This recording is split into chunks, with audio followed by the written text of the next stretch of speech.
Buenas noches, bienvenidos al Museo de Tradiciones Indígenas. Estamos presenciando una fotografía digital, en formato digital del 2015, donde se encuentra las indígenas Wayuu, que son un pueblo indígena que habitaba la península de La Guajira, la parte más nororiental de Colombia, está en límites con Venezuela. Esta comunidad es de estructura matriarcal y se ha adaptado a las inclemencias del clima de un desierto ubicado frente al Mar Caribe. Ahora vamos a pasar a nuestra exposición de un instrumento musical de la comunidad ubicada en Simundoy, Amazonas. Este es un palo de agua, un instrumento musical de las comunidades que se encuentran ubicadas en Simundoy, Amazonas. El palo de lluvia o palo de agua es un tubo largo, como podemos observar, largo con hueco relleno de semillas. En el interior se clavan palitos de bambú, si quieren aquí lo podemos observar. Se clavan estos palitos de bambú formando pues un helicoide que se extiende a todo lo largo del palo. Cuando el palo se inclina suavemente, las piedrecillas y las semillas caen y su golpeteo con los palitos producen un sonido semejante al agua. Vamos a verlo.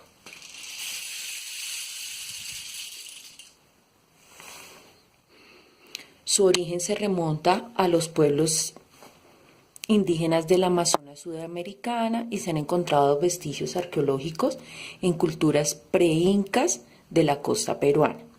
Los materiales que se utilizan para realizar este palo de lluvia varían dependiendo de las tradiciones culturales y los materiales que se pueden obtener en cada lugar. Tradicionalmente se hace con cactus cuyas espinas se sacan y se muelen y se dan vuelta y se vuelven a introducir. También suele construirse utilizando cañas de bambú o guadua. ¿Cómo se utiliza el palo de lluvia? Pues es inclinarlo y dejarlo que las piedrecillas o las semillas caigan y creando un efecto similar a la lluvia. La intensidad varía según el ángulo y el tipo de las semillas o piedras. También puede ser golpeado ligeramente contra el piso para lograr un sonido más controlado. Este tipo de instrumento, cuando se golpea y se percuta con el piso, es para dar el compás de las ceremonias y muy utilizado en las ceremonias agrícolas y siembra y cosecha. Aquí vamos a encontrar una colección. Esta es una foto digital obtenida de 2019 en Artesanías de Colombia. Muestra los principales instrumentos como son la guitarra, la pandora, el tiple, las maracas, los cuales se utilizan en las ceremonias de nuestros indígenas. Ahora vamos a pasar a ver lo que son las máscaras y más instrumentos que se utilizan pero más pequeños en nuestra cultura indígena. Aquí estamos ubicados en las máscaras de nuestros indígenas, así como las artesanías que ellos han realizado. Por ejemplo, esta es hecha en madera y tiene los símbolos que utilizan nuestros indígenas. ¿Qué son las artesanías? Realmente es toda la creatividad y el legado que tienen nuestros pueblos indígenas. Detrás de cada una de estas artesanías elaboradas por un indígena colombiano hay una historia. Conocer, por ejemplo, el camino que reconoce este legado de estos pueblos ancestrales que enriquecen toda nuestra identidad. La artesanía es un objeto útil y bello. Por ejemplo, este es para colocar esferos. Esa es su utilidad. También son elementos decorativos. Por ejemplo, estos patos hechos en madera, que son elementos decorativos. Las máscaras, que son muchas veces en relieve, también son elementos decorativos. ¿Y qué tienen? Tienen la memoria cultural y todo el modo de vida que tienen ellos. Por ejemplo, una indígena guayú, Conchita Ospina, decía: un pedacito de su tierra en su alma. Los indígenas, para rescatar sus costumbres, han generado documentos. Entre esos se encuentra el Tzutzin Huacahuipa, que es un libro que sacaron sobre fortalecimiento del derecho propio del pueblo guayú. Estas imágenes que se ven tienen cada uno de los significados y usualmente se encuentran tejidos en las mochilas guayú. Vamos a empezar a ver también las artesanías. En esta gaveta podemos observar varios de los instrumentos decorativos elaborados. Esta es una máscara que a su vez es un pito y es utilizada en las ceremonias. Este es un tambor que también se utiliza para los ritos. En esta fotografía vamos a encontrar las artesanías. Estos son unos canastos tejidos en caña, o podemos también conocer, por ejemplo, este cinturón tejido en guayú.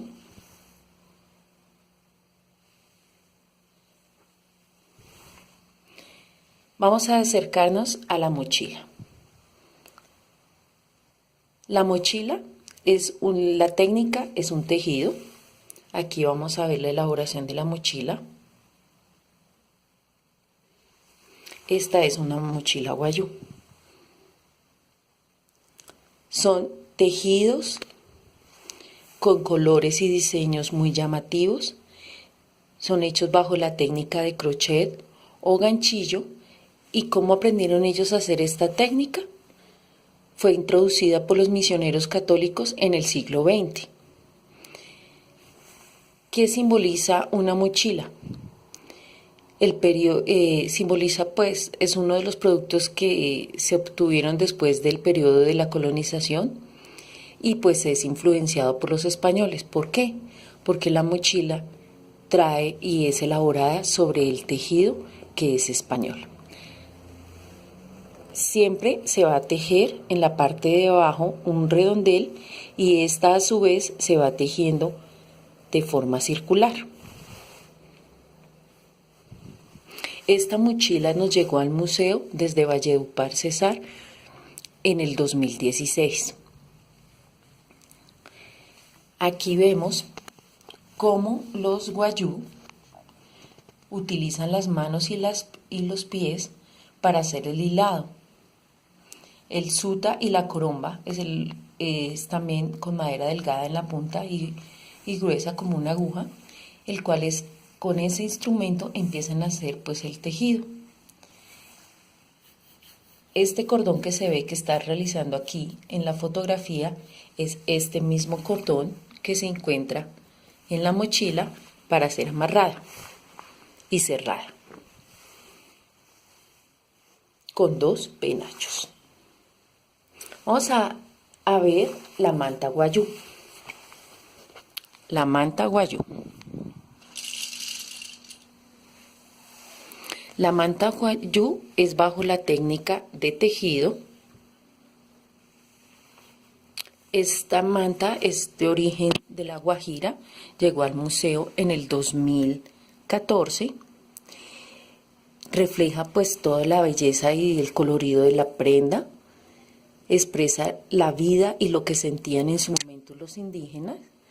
Por ejemplo, está con flores, hojas, y la manta muestra el estatus, la belleza y el rango de quien la porta.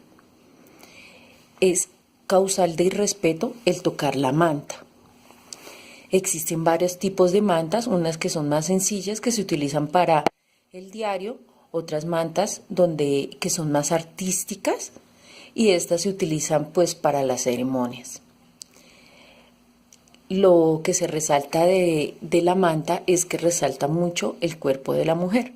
O sea, no es como ahora la moda que es ajustado, que muestre la parte voluminosa, sino cubre totalmente y es de acuerdo a la mujer. Nosotros dejamos en el museo un relato. Este relato habla sobre el descubrimiento del tejido. Entonces, cuentan los viejos que en el Huelecaru perdió a su madre cuando era una niña y que por su desgracia pasó al cuidado de las hermanas de su padre, quienes solo la trataban bien en su presencia. Al despertar, un día cualquiera, el padre de Gualecaru encontró al lado del chinchorro un hermoso tejido dirigido a él. ¿Qué es un chinchorro? Es una hamaca.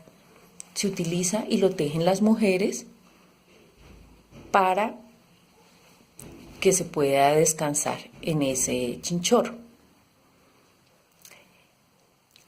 Al encontrar el chinchorro, un hermoso tejido dirigido a él, queriéndose agradecer, preguntó por la autora del mismo.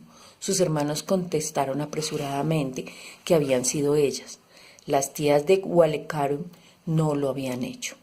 Una noche el padre de Gualecaru, intrigado por saber qué hacía su niña antes de dormir, y la fue a mirar, se quedó sorprendido y a la vez triste al descubrir que la hábil tejedora era su hija. Faltando poco para el amanecer, el padre de Gualecaru quiso pedirle perdón a su hija por la poca atención que ella le había merecido, pero con tan mala suerte que cuando empujó la puerta, Gualecaru se convirtió en araña y huyó de la casa para siempre. Por eso es que Gualecaru se convirtió en araña y hizo el tejido de la araña. Y para una explicación del tejido de la araña lo utiliza la mochila guayú. Aquí se empieza a ver que hay un entretejido circular, el cual simula un tejido de araña. Esto es toda nuestra exposición en nuestro museo. Los invitamos a dejar sus observaciones respecto al museo y también, pues, en qué cosas podemos mejorar. Muchas gracias por su atención.